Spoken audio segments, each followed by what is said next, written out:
আমাদের সমাজে কোরবানি নিয়ে এমন কিছু প্রথা বা নিয়ম বছরের পর বছর ধরে এসেছে যা ইসলাম এবং মানবতার মূল শিক্ষার সাথে একদম মেলে না।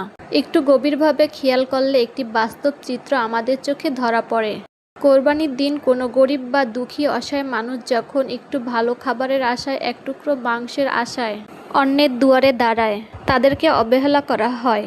একটু মাংস দিয়ে তাদেরকে তাড়িয়ে দেওয়া হয়। অথচ অদ্ভুত এক সামাজিক নিয়ম আমরা বানিয়ে ফেলেছি। যারা নিজেরাই কোরবানি দিয়েছেন, যাদের ঘরে অলরেডি পর্যাপ্ত মাংস রয়েছে, আমরা বড় বড় প্যাকেট করে সবচেয়ে ভালো মাংসগুলো তাদের বাড়িতে পৌঁছিয়ে দিয়ে আসি। একটু বুকে হাত দিয়ে ভেবে দেখুন তো, এটা কি আসলেই কোরবানির মূল উদ্দেশ্য? যে মানুষটির ঘরে ফ্রিজে ভর্তি মাংস, তাকে আরো মাংস উপহার দেওয়া কি কোরবানির শিক্ষা? কোরবানির মাংসের বন্টনের নিয়মে সেখানে স্পষ্টভাবে বলা আছে অভাবী এবং বঞ্চিত মানুষের হকের কথা। যে পরিবারগুলো সামর্থ্যের অভাবে কোরবানি দিতে পারে না, যারা লোক লজ্জার ভয়ে কারো দুয়ারে গিয়ে দাঁড়াতে পারে না, মাংস পাওয়ার সবচেয়ে বড় হকদার কিন্তু তারাই।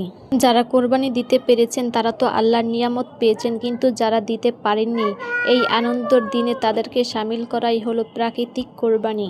যারা অলরেডি কোরবানি দিয়েছেন তাদের ঘরে মাংসের প্যাকেট না পাঠিয়ে আমাদের খোঁজ করা উচিত আমাদের চারপাশের সেসব পরিবারকে যারা আজ কোরবানি দিতে পারেননি। যারা কোরবানি দিয়েছেন তাদের দায়িত্ব হওয়া উচিত সেই সব কোরবানি না দেওয়া মধ্যবিত্ত এবং নিম্নবিত্ত অসহায় মানুষের ঘরে ঘরে গিয়ে সম্মানের সাথে মাংস পৌঁছে দেওয়া।